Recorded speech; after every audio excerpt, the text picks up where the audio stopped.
problema de esta computadora. Probamos de cambiar la computadora y tal cual.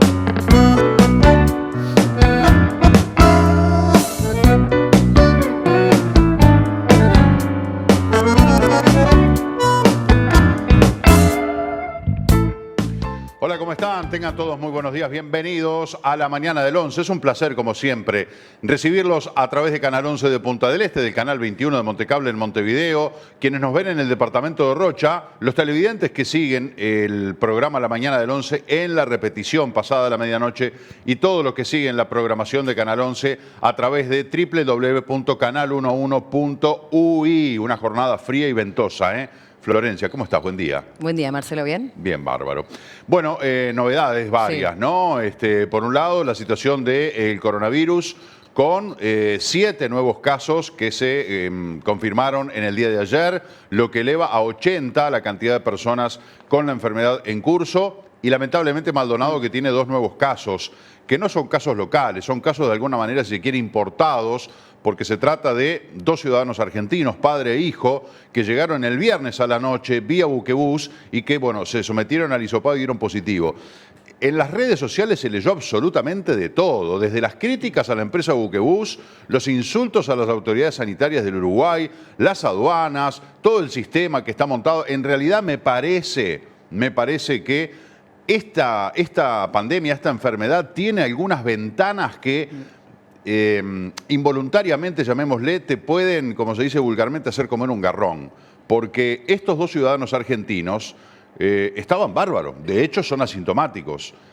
Llegaron acá y cuando llegaron acá se enteraron de que un vecino de ellos en Argentina había dado positivo y fueron voluntariamente a someterse al hisopado y les dio positivo. Es decir, ¿cómo haces para controlar que esas 2 personas se van a terminar transformando en contagiados? Pero ¿cómo haces para, en ese momento, que ellos están sanos, decir, bueno, pero estos son contactos de alguien que dio positivo en Argentina? No tenés manera, da la sensación de que hay algunas situaciones que se pueden generar y que terminan, como ahora, que tenemos 2 casos plantados en Maldonado, que veníamos con 0 casos, de una manera totalmente injusta, impredecible, de alguna manera imposible de detener a tiempo, porque no es que digan, pero ¿y por qué no los pararon en la frontera? Claro. No es que tenemos las fronteras cerradas, no, hay excepciones. Yo ayer hablaba con el ministro de Turismo respecto a este tema, y bueno, lo que habíamos hablado aquí en el programa, ¿no? Uruguayos, extranjeros residentes, los uruguayos, por supuesto, que estén fuera del país, y aquellas personas que demuestren intereses laborales o económicos en el Uruguay pueden ingresar. No es que la frontera está cerrada a cal y canto de que no pasa un solo ser humano, no. Están cerradas las fronteras en general para cualquier tipo de viaje, de turismo, de negocios, pero hay excepciones que son esas que acabo de mencionar. Por lo tanto, hay un tráfico. De todas maneras, están este tipo de situaciones que decís, bueno, no tuviste cómo preverlo, no hubo cómo saberlo, por más controles sanitarios que pongas, y sin embargo, fíjate vos cómo terminaron ingresando 2 casos nuevos al Uruguay, de afuera, de un país que está complicado como Argentina, y nada más ni nada menos que Maldonado. Y recién conversábamos cómo se puede llegar a prevenir esto, ¿no? Aunque es realmente poco tangible, pero decíamos, al ser unas 200 personas por semana que están ingresando por el agua, por vía marítima, por buquebús, para venir a Uruguay, son solo 200 test de COVID-19 que en realidad, por las cifras que hablamos a diario acá en el país, no debería alternar mucho, ¿no? Decir, bueno, no, son muchos test que hay que hacer. Pero el tema es que de todos modos, al hacerle el test y que dé negativo, no quiere decir que sea negativo, porque si contrajo la enfermedad en menos de los últimos 7 días, puede ser un falso negativo. Pero de todos modos es como un primer paso para ya descartar cualquier tipo de positivo, y además en 7 días, si se vuelve a hacer los exámenes a todas esas 200 personas, que estamos hablando solo de 200 personas, digo solo porque en relación a lo que es todo lo otro o las posibles consecuencias, sigue siendo muy poco el número. Y ahí sí, si lo haces a los 7 días y vuelve a dar negativo, ahí sí llega a ser un 100% negativo. Pero también por otro lado, yo creo que estos 2 casos positivos van a dejar en evidencia si es que se cumplen con todas las medidas de protocolo dentro de la embarcación y fuera, también cuando llegan al país, ¿no? Porque hay que recordar que todas las personas que llegan al país tienen que cumplir con una cuarentena obligatoria muy estricta. Entonces, si realmente estos 2 casos positivos generan otros focos, es porque hay algo que no se está respetando. Exactamente. Bueno, en el departamento de 33, que tiene 69 casos, se confirmó algún positivo más. continúa creciendo el brote más allá de que no es de una manera desmesurada. De alguna manera seguimos con un porcentaje bajo de casos positivos sobre los test realizados. Aquí tenemos el mapa del Sistema Nacional de Emergencias, 1.233 test que se hicieron en el día de ayer, un 7 casos nuevos, por lo tanto, menos del 1% es lo que se ha registrado en la víspera, como decíamos, con 90 casos de la infección en curso, 825 recuperados, 28 fallecidos. Lamentablemente vuelve a subir este número de personas fallecidas, una sola persona en CTI y 36 casos activos dentro de la salud, la gran mayoría en 33. Algo para agregar a estas cifras: de los 7 casos positivos son 4 en 33, 2 en Maldonado, como mencionamos, y 1 en positivo. Y la persona que falleció en la jornada de ayer, que se confirmó su fallecimiento, es una mujer de 64 años, de nacionalidad brasileña y que estaba internada en el departamento de Salto. Vamos rumbo a los 11 millones de casos confirmados en el mundo y más de 516.000 muertes.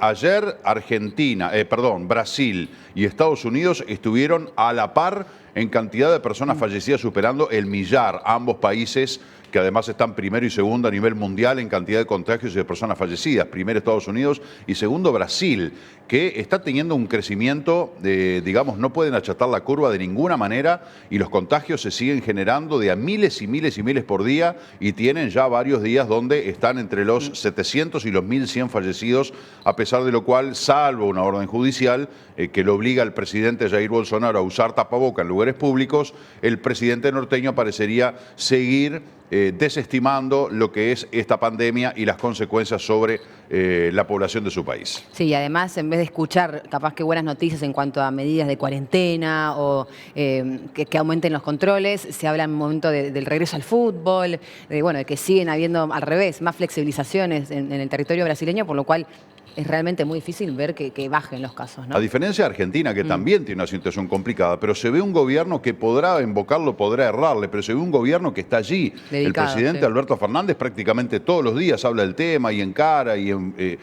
transmite y comunica la decisión de endurecer el encierro, sobre todo en el AMBA, en el área metropolitana, que es donde se generan la gran cantidad de focos en Argentina. En toda esa zona es donde están el 90% de los casos. Hay algunas provincias, inclusive Córdoba, Rosario, que no tienen casos positivos, pero se ve a un gobierno que, con aciertos y errores como todos, pero que está trabajando en el tema. En Brasil da la sensación de que, salvo algún gobernador que se ha enfrentado a Bolsonaro y ha tomado medidas, en algunos casos así les ha ido también, pero es una realidad de que el presidente brasileño ni por asomo tiene el tema arriba de la mesa y es más, cuando le tocan el asunto como que se brota, ¿no? Le viene una suerte de urticaria porque está absolutamente en contra y negado a lo que es la existencia de esta pandemia que ya está llevándole unos 60.000 muertos desde que se declaró la epidemia en Brasil. Bueno, afortunadamente desde el territorio uruguayo los departamentos limítrofes con Brasil se mantienen en 0 casos, ¿no? Lo de Eso Rivera sí fue brillante, sí, ¿no? Rivera también. Ese foco que se había desatado en Rivera con casos del lado de Santana de Libramento y bueno, Rivera trabajó muy bien, se tomaron las medidas necesarias, el gobierno dio una marcha atrás en el inicio de las clases, en lo que son las oficinas públicas para contener y finalmente se logró. Ojalá ocurra lo mismo en 33. Este es el mapa nacional y mundial del coronavirus, tras lo cual nos vamos a repasar los datos del clima para las próximas horas según el INUMET. Presenta Jardines del Alma, Cementerio Parque, servicio fúnebre y crematorio, atención personalizada las 24 horas. El Instituto Uruguayo de Meteorología prevé para el día de hoy una máxima de 10 grados, una jornada muy fresca, nuboso y cubierto, con precipitaciones escasas y aisladas por la mañana y nuboso y cubierto también con precipitaciones escasas por la tarde-noche. Viernes, 2 de mínima igual que hoy, 12 de máxima, algo nuboso y nuboso con periodos de cubierto con probables precipitaciones escasas y ya hacia la tarde-noche, algo nuboso y nuboso sin probabilidades de precipitaciones. El sábado comenzaremos este primer fin de semana de julio, 3 de mínima, 14 de máxima, algo nuboso y nuboso con heladas agrometeorológicas, bien fresco, ¿eh? Y algo nuboso y nuboso con periodos de cubierto por la tarde-noche. Nubel Cisneros anoche habló de 3 grados bajo cero para el este, por estas horas. Muchísimo frío realmente, pero bueno, estamos en invierno, más allá de que podrían ser un poco más contemplativas las temperaturas, no ser tan crueles de 3 grados bajo cero. Aparte de golpe, porque veníamos Claro. tan mal acostumbrados que... Exactamente. A esta hora tenemos 9 grados con 9 décimas de temperatura en Punta del Este, cielo nuboso, vientos del oeste-suroeste a 28 kilómetros por hora, 72% el índice de humedad y buena visibilidad, 15 kilómetros según informa el INUMET. Presentó Jardines del Alma, Cementerio Parque, servicio fúnebre y crematorio, atención personalizada las 24 horas. Y ahora, como hacemos todos los días, vamos a compartir los titulares de algunos portales. Hoy comenzamos con Búsqueda, como todos los jueves, la revista semanal que tiene en portada, obviamente, la información vinculada al canciller Ernesto Talvi. El gobierno atraviesa su primera crisis y Talvi se llama a silencio para no agravarla. Bueno, toda esta salida de Ernesto Talvi, que él dijo yo pensaba quedarme hasta fin de año, pero finalmente presentó la renuncia. Este domingo está llegando Francisco Bustillo al Uruguay, quien asumirá como canciller. Francisco Bustillo ya ha desempeñado misiones diplomáticas en Uruguay, fue el representante, el embajador en España, en Argentina, en Ecuador, ha integrado comisiones multilaterales representando al gobierno uruguayo en distintos periodos, quiero decir, ha estado trabajando con el Frente Amplio, ahora va a trabajar con el gobierno multicolor, pero bueno, ya surgieron obviamente las críticas hacia la salida de Talvi y hacia la designación de Francisco Bustillo, más allá de las capacidades individuales de cada uno. Lo de Bustillo, desde el punto de vista diplomático y político, bueno, un hombre de larga trayectoria. Lo de Ernesto Talvi, que ha podido estar poco en la arena política todavía, porque ahora no se va de la política, se va a dedicar a otro aspecto, como es el Senado, encabezando la bancada de senadores de su sector Ciudadanos del Partido Colorado, principal sector. Recordemos que Talvi ganó la interna dentro del Partido Colorado, por lo tanto es la fuerza mayoritaria y ya ha sido muy claro Talvi de que dentro del Partido Colorado nada se puede hacer sin el aval de Ciudadanos. Esto también un tiro por elevación a la interna con el doctor Julio María Sanguinetti, que no es la mejor ya desde hace un tiempo entre Sanguinetti y Talvi. Más allá de eso, Talvi lo que pudo hacer es la famosa misión Todos en Casa, repatriar a la cantidad de uruguayos que quedaron varados en el mundo cuando se declaró la emergencia sanitaria en Uruguay y en todo el planeta. Además, recordemos que esto empezó por Asia, después se contagió para Europa, después a Norteamérica y después bajó a Sudamérica. Por lo tanto, agarró una cantidad de uruguayos en viaje de placer, de negocio, de vacaciones por el mundo. Talvi, como canciller, encabezó esta misión muy exitosa, así como también extranjeros que estaban aquí en Uruguay, llevarlos a sus países con todo el corredor humanitario que eso implicaba, como decíamos ayer. Es una tarea impresionante de tejer, de surcir alianzas con distintas representaciones diplomáticas, con otros gobiernos, con compañías aéreas, que además todos, cada uno con su realidad complejísima. Las compañías aéreas que de repente vieron abruptamente interrumpidos sus servicios y tienen que salir a conectar determinados países para traer a esos uruguayos. Nuestro país, que además enfrentó dificultades de que en muchos lugares donde estaban los uruguayos no había forma de traerlos de manera por avión. Había que preparar y coordinar determinadas conexiones como para que pudieran llegar. Lo de Ernesto Talvi fue genial. Creo que todos, más allá de colores políticos, todos estamos contentos y agradecemos y dimos qué suerte que esos uruguayos que han quedado por el mundo pudieron llegar a su casa. Imagínate que te agarre en países lejanos, sí, o en otro país nada más, no tiene por qué ser lejano. En un país que no es el tuyo, una pandemia que además no conoces. ¿Tenés hospedaje hasta cuándo? ¿Tenés dónde quedarte hasta cuándo? El dinero que tenés era para una cosa y ahora tenés que enfrentar otra realidad. ¿Cómo haces? Una situación muy estresante. Bueno, el canciller ha logrado esta gran misión de traer a los uruguayos que estaban por el mundo y también de devolver a sus países a los extranjeros que estaban en Uruguay. Después, gestión de Cancillería, muy poco. Lo mismo que la gestión de todo el gabinete, que a los 13 días de asumir les cayó como gato arriba de la mesa esta pandemia y tuvieron que llevarla. Las polémicas van a existir siempre, muchos critican, bueno, esto es una incertidumbre de Talvi que hace 20 días anunció que se iba, sin saber cuándo, ahora sale de golpe, pensaba quedarse hasta el fin de año y se va, se hablan de falta de conexión dentro de la coalición, de problemas, de asuntos internos dentro del partido gobierno, de que esto no va a durar, de que esto era evidente. Mujica, que hizo algunas declaraciones de claro, a este no lo quieren dejar crecer porque puede terminar transformándose en quien cambie los resultados. Dice, porque estos ya están pensando en la otra. Recién agarran y ya están pensando en la otra en referencia a las elecciones. Bueno, las declaraciones de Mujica que siempre son polémicas y siempre generan noticia, pero bueno, no deja de teñir a esto de un murmullo innecesario, ¿no? Ya desde el gobierno han dicho aquello de que un ministro los 5 años en el gobierno puede darse o no. Esto no quiere decir ni que la coalición no funcione, ni que el ministro no haya tenido una buena gestión y que sea removido. Es simplemente temas estratégicos y de funcionalidad. Por lo tanto, hay que quitarle dramatismo a lo que es esta salida de Ernesto Talvi de la Cancillería al Senado de la República, seguramente, y la designación como canciller de Francisco Bustillo. Y en la declaración de ayer de Talvi, que escribió una carta a Presidencia, decía, como decías, que quería estar hasta fin de año, pero que no puede ocupar un rol que ya sabe que quiere ser ocupado por otra persona, digamos, como que ya sentía esa presión, digamos, de quién sería su suplente, Bustillo, y que él ya no quería estar ocupando este rol. También lo que se estaba hablando en la última jornada es que, bueno, no termina, o sea, él plantea su salida, pero después lo terminan como acelerando, digamos, es decir, no, bueno, si ya planteaste tu salida a esta altura, no vamos a esperar un año para que se realice, ¿no? Desde la oposición se critica decir, bueno, pero entonces si Talvi va a salir, no puede presentar un plan estratégico de Cancillería, siendo que no va a ser él el que lo va a negociar. Ese es otro de los aspectos también que fue cuestionado. Es decir, si te vas a ir, no presentes nada, deja que lo presente el que venga. O si vos presentás algo, bueno, bancate en el cargo y llévalo adelante. Bueno, esa es alguna de las escaramuzas que se han generado a nivel político por esta salida, y también dentro de esa carta a la que hacía referencia a Florencia, un comentario, una frase, un renglón que alimenta toda esta cuestión de la mala situación que hay en la interna del gobierno, es el hecho que dice, bueno, yo no quiero ser un escollo para el presidente, prefiero dar un paso al costado y que el presidente elija quién quiere que lleve la gestión de relaciones internacionales en el Uruguay.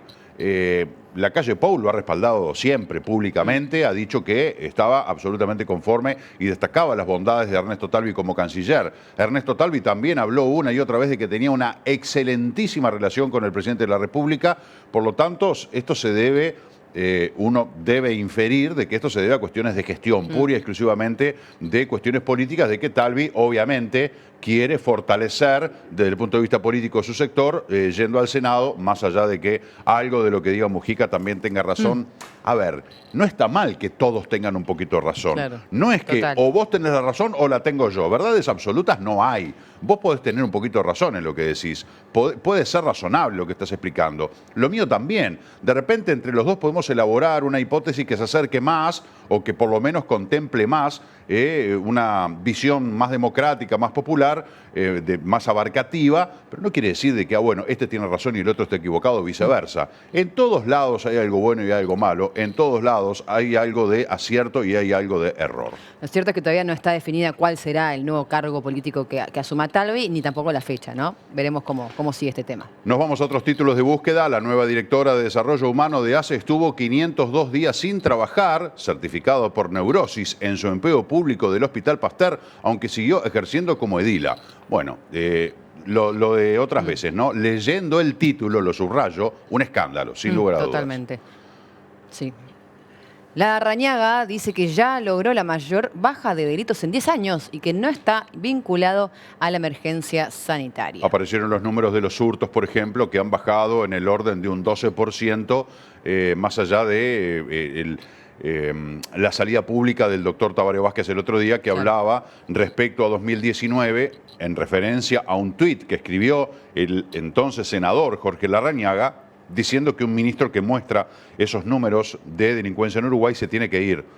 Tiene que presentar los números e irse. Y el presidente tiene que sacarlo. Eso escribió Larrañaga por los números de marzo y abril del 19. Tabaré Vázquez ahora vino y mostró los números de marzo y abril del 20, o de abril y mayo del 20, y había leve aumento en los delitos de rapiña y de homicidio. Y Tabaré Vázquez decía, si el senador Larrañaga pedía que un ministro se vaya por esos números, ¿ahora él se va a ir? Si Larrañaga decía que el presidente debe sacarlo, ¿el presidente lo va a sacar a él? Bueno, de alguna manera fue una mojada de oreja a lo que Larrañaga dijo al doctor Vázquez, le vamos a responder con hechos.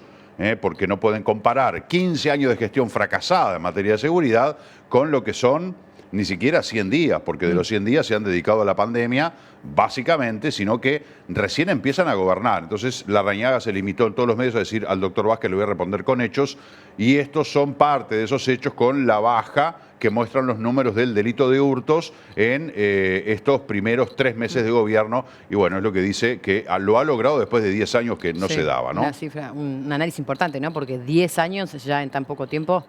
Bueno, ojalá sigamos por ese camino. Otros titulares de Semanario Búsqueda: la caja de profesionales que enfrenta una situación financiera muy delicada, le pagó una maestría de más de $7.000 a su gerente. Más titulares del Semanario Búsqueda también, ¿no? Leído el título así, Sí. es inaudito que con una situación como la de la caja de profesionales gasten $7.000 en una maestría de un gerente. Pero bueno, en definitiva son titulares, hay que ver el contexto, hay que investigar, lo que está bien, lo que está mal, está mal. Otro titular en su informe anual sobre drogas: la ONU advierte que Uruguay está empezando a destacar en el tráfico de cocaína. Ojo, gran el piojo, problema, algo que se viene hablando de que hasta ahora decían Uruguay es un país de tránsito, porque Uruguay no es un país productor, Uruguay no es un país de consumo, no es una plaza donde vengan 4.000 kilos de cocaína para consumir en Uruguay. Es decir que Uruguay siempre se vio desde aquí, desde afuera, como un toco y sigo. Utilizo un aeropuerto, utilizo un puerto, utilizo una pista clandestina en un campo, utilizo algún galpón para esconder, pero es solamente como paso, toco y sigo.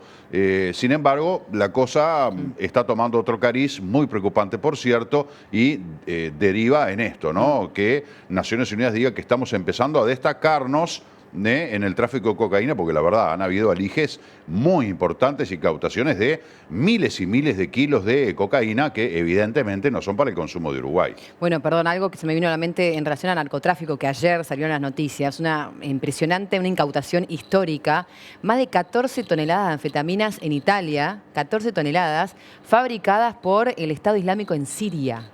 O sea, también algo histórico e impresionante, una gran incautación por autoridades policiales, bueno, y que también abre una investigación, imagínate, ¿no?, con distintos vínculos a nivel internacional. Ni que hablar. ¿Algún título más del Semanario Búsqueda? El gobierno fustigó la gestión económica del Frente Amplio: recesión, más pobres y una trayectoria fiscal no sustentable. Al aprobar créditos para Uruguay, dice otro título, el Banco Mundial identificó un riesgo económico considerable y apoyó una agenda de reformas. Otro título sobre lo acontecido con Ernesto Talvi dice que lo renunciaron desde Presidencia y que hubo una estrategia de enchastrarlo antes de abandonar el cargo. Bueno, ahí está. Son este tipo de cosas las que dicen, bueno, entonces hay algo más, ¿no? O sea, evidentemente, a ver, no somos Heidi. Está claro de que hay diferencias internas, pero este tipo de declaraciones del propio canciller, bueno, generan todavía, alimentan más esa fogata. Manini Ríos tiene muchas diferencias con la gestión de Larrañaga y le sugirió cambiar la conducción en seguridad. Con pocos cambios, diputados aprueba la ley de urgente consideración.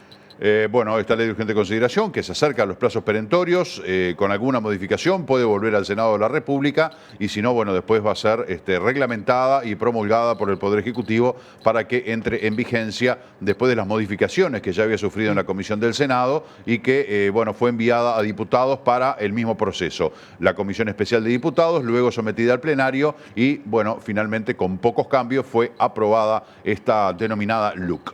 Otros titulares: los vínculos laborales con el Estado aumentaron a 312.878 en el año 2019. El MIDES investiga por qué murió de frío un hombre en la calle cuando sus refugios tenían 9 cupos disponibles esa noche. Bueno, esto fue un hombre que ya lo comentamos ayer, fue a pedir cupo para quedarse en un hogar del MIDES y le dijeron no hay lugar. El hombre se quedó en la calle y terminó muriendo de hipotermia. Lamentable, un hombre joven además. Según las declaraciones del ministro Pablo Bartol, hay necesidad de generar más cupos y ya iban a generar 100 cupos más, como para darle cabida a mucha gente que de repente lo pueda necesitar y que no pueden estar en la calle, menos con estos fríos, estas temperaturas gélidas que estamos viviendo. Pero aquí, según el artículo del Semanario Búsqueda, producto de una investigación del Mides, bueno, cómo el hombre no pudo entrar, le dijeron que no había lugar cuando tenían 9 cupos disponibles esa noche. Cuando pasó sus allí? refugios, ¿no? Cuando hay otros refugios deben ser, otras Está sedes. bien, Claro, digo, sí, sí. pero a un hombre ¿Por no qué le no pueden lo decir, trasladaron? Claro. mirá, no hay lugar, y cerrarle la puerta Sí, en la sí, cara, lo que total. tiene que decir es, señor, acá no hay lugar, y agarrar uno de los tantos vehículos que tiene el Mides, subirlo a un vehículo y llevarlo a un lugar donde haya espacio, punto, tan Total. sencillo como eso. Y evitar una muerte, ¿no? Nada menos. El Banco Central definió un plan para estimular la competencia financiera. Programa del Frente Amplio apunta a seguir transformando Montevideo y a defender los avances tras perder el gobierno. Bueno, Daniel Martínez, que está allí en la carrera junto al doctor Álvaro Villar y junto a la ingeniera Carolina Cose, que competirán por la Intendencia de Montevideo en las elecciones del próximo mes de septiembre, que, bueno, Daniel Martínez sigue adelante, como todos los candidatos del Frente Amplio, no están respondiendo ningún tipo de agravio o de dichos de la candidata de la coalición multicolor, Laura Raffo, y bueno, siguen adelante, ¿no? Inclusive ya Martínez descartó de plano el debatir con Raffo y el volver a ser candidato a la presidencia de la República. Dice que se cansó, que quedó fundido, que le demoraba, estaba 2 o 3 días atrasado porque era tan brutal la cantidad de actividades, la intensidad, que dice la verdad, quedé agotado y perdí mi naturalidad, perdí mi esencia. O sea que me parece que ya cumplí mi rol y no voy a volver a ser candidato, pero ahora está abocado a volver. Recordemos que Cristian Dicande es intendente que si bien es el intendente titular, pero entró a la cancha como número 2 cuando Daniel Martínez dejó el cargo para dedicarse a la campaña. Es decir, que Martínez va por la reelección de la Intendencia de Montevideo y además que tiene una muy buena aprobación en la capital del Uruguay de acuerdo a su gestión. Nos vamos al diario La República, que dice, Raffo, revisaremos muy bien los números apenas entremos a la Intendencia. Bueno, todo esto hablando de una especie de auditoría que el partido, la coalición multicolor, haría en la Intendencia de Montevideo en caso que ganara. Bueno, otra forma también de titular lo que aconteció con Talvi, que decidió renunciar antes de lo previsto, dicen deja vía libre para designar a Bustillo. Lo que hablábamos del COVID-19 está también referido aquí en el diario La República. Beneficios en tarifas de OCE y UTE para hoteles y restaurantes, entre otros, es algo de que el Poder Ejecutivo ha anunciado a través del ministro de Turismo. El Frente Amplio señala la renuncia de Talvi como un papelón internacional que marca un quiebre en la coalición. Bueno, esto es un poco lo que hablábamos, ¿no? La visión que tiene el Frente Amplio de la salida de Talvi, me parece que papelón internacional, yo como ciudadano, ¿no? O sea, me encantaría saber qué piensan muchos de nuestros televidentes, pero como un papelón internacional, no, porque no es una salida escandalosa porque el tipo cometió un delito o porque se mandó una embarrada que nos dejó repegados en el mundo por algo que dijo o algo que hizo. Claro, y al revés, tiene muy buena aceptación a nivel internacional. Claro, claro. Entonces, de papelón internacional, me parece que también es para echar un poquito de leña al fuego, de que, bueno, está bien, es llamativo, ¿no? O sea, un canciller y los 4 meses se va. Qué raro. Y ya hace 20 días que anunció que se iba. Qué raro, ¿no? Entonces ahí salieron los argumentos. No, pero cuando asumió Talvi ya de entrada había dicho que él no iba a estar los 5 años en la Cancillería. Ya lo había dicho. Bueno, yo qué sé, es llamativo, ¿no? Que a los 3 meses y medio en plena salte pandemia. un ministro en plena pandemia. Es curioso, ¿no? Puede alimentar suspicacias, pero bueno, acá en la interna tampoco es una cuestión para salir a prender fuego a la pradera y decir, bueno, eso es un papelón internacional, lo que pasó con Talvi. Nada, hubo un cambio de ministro. Más allá de que hay allí una internilla dentro de la coalición de gobierno, y no solo en el tema Talvi, sino también en el tema de Cabildo Abierto. Recién leíamos lo de Manini, que tiene cruces con el ministro del Interior. Obviamente, estas cosas era obvio que iban a pasar con 5 partidos integrando una coalición de gobierno. El tema es que la sepan y la puedan sostener, mantener firme, vigorosa, productiva, eficaz, para solucionar los problemas que tiene la gente. Sí. Y aparte es también como un buen o positivo desafío, ¿no? Porque justamente hacer una coalición multicolor con diferentes posturas, opiniones sobre distintos temas, que puedan entre todos presentar sus posturas sobre todos los temas y que se elija lo mejor. Eso también es parte de esto de la diversidad de opiniones. Vázquez reclamó al gobierno una mesa de diálogo nacional por empleo. El expresidente señaló que el Frente Amplio está de pie para defender con lealtad institucional los derechos conquistados. Una propuesta del Frente Amplio que hasta ahora no ha sido, no sé si escuchada, pero el gobierno no ha recogido el guante de la creación de una gran mesa nacional. En este caso, el expresidente Vázquez habla de un diálogo nacional por empleo, pero en realidad el Frente Amplio propuso crear una gran mesa nacional para abordar todos los problemas y también, obviamente, lo que decíamos recién, se da en todos los casos. El Frente Amplio tiene mucho para aportar. El gobierno multicolor tiene probablemente mucho para escuchar del Frente Amplio. No todo, porque por algo es un partido distinto o un gobierno distinto. Pero acá no es cuestión de que vos sos oposición, todo lo tuyo es malo. No. Como tampoco debería haber ocurrido en el gobierno anterior, de que, bueno, gobernamos nosotros y todo lo que venga de afuera es malo. No, no está bueno eso. O sea, gobierno yo, mando yo, la gente me eligió a mí, pero a ver, te escucho, ¿qué tenés para decir? ¿Qué tenés para ofrecer? ¿Cuál es tu mirada? ¿Cuál es tu aporte?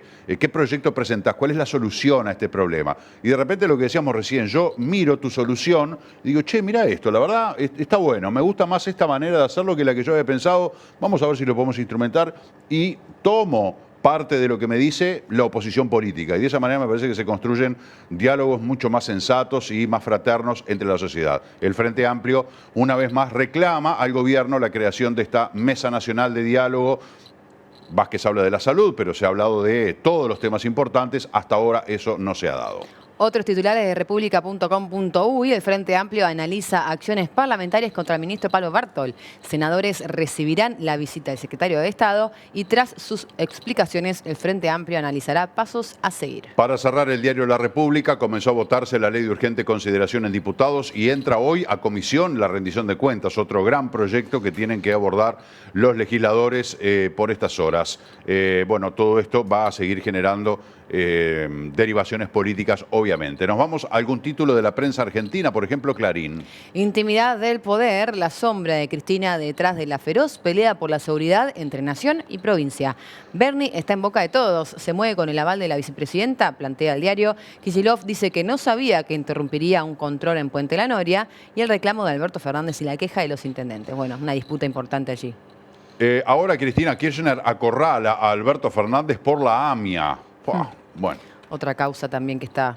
Recordemos que Alberto Fernández la acusó directamente a Cristina Fernández de ser responsable del encubrimiento de lo que fue el atentado de la AMIA a través de aquel memorando de entendimiento que hizo con Irán, que bueno, prometía, se había comprometido la entonces presidente de la Argentina a mantener en silencio impunes a los responsables de este brutal atentado a la Asociación Mutual Israelita Argentina, producida en la década del 90 y que generó decenas y decenas de muertes, ¿no? Hasta hoy impune y con el misterio de la muerte del fiscal Nisman. Total, muy vinculado. Bueno, y ahora el otro lado, ¿no? Ahora como Cristina Kirchner acorrala a Fernández por esta causa.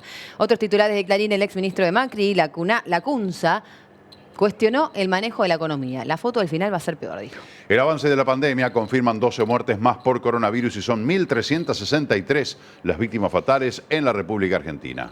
Alerta a los sitios del área metropolitana de Buenos Aires donde menos se cumplió la cuarentena. El destino de Vicentín, recordamos que es esta gran industria, agroindustria argentina. Acreedores extranjeros piden en Estados Unidos otro rastreo de cuentas de la empresa y la familia. Es el proceso conocido como Discovery. El juez de la Corte de Nueva York autorizó un sondeo. Recordamos que esta empresa fue expropiada por el gobierno argentino, una empresa que tenía una deuda con el fisco superior a los 1.300 millones de dólares. Ya era inviable, más allá de que nunca dejó de trabajar. Siempre estuvo activa. Les contábamos que veíamos un informe de la televisión argentina de que entraron a Vicentín, además de tener una dimensión impresionante, un nivel de actividad sorprendente, que uno dice, pero esto que es un informe de archivo de cuando estaban bien y que lo quieren contrastar con lo de ahora, no, era un informe actual.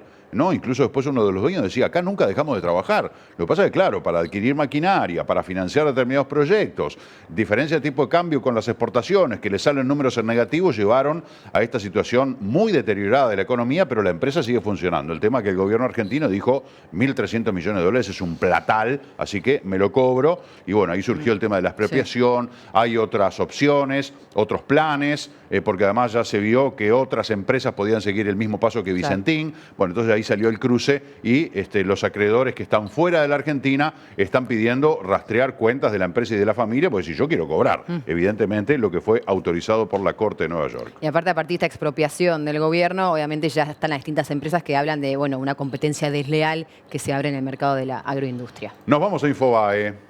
¿Quién es quién en la deuda argentina? Los 10 protagonistas centrales de la negociación. Varios son desconocidos para el gran público, se reparten entre Buenos Aires, Nueva York y Washington, pero están conectados permanentemente. Tratativas complejas y un final todavía incierto. Y el ministro de Seguridad argentino, Sergio Berni, dijo: por primera vez estamos deteniendo gente sin antecedentes que sale a robar para sobrevivir.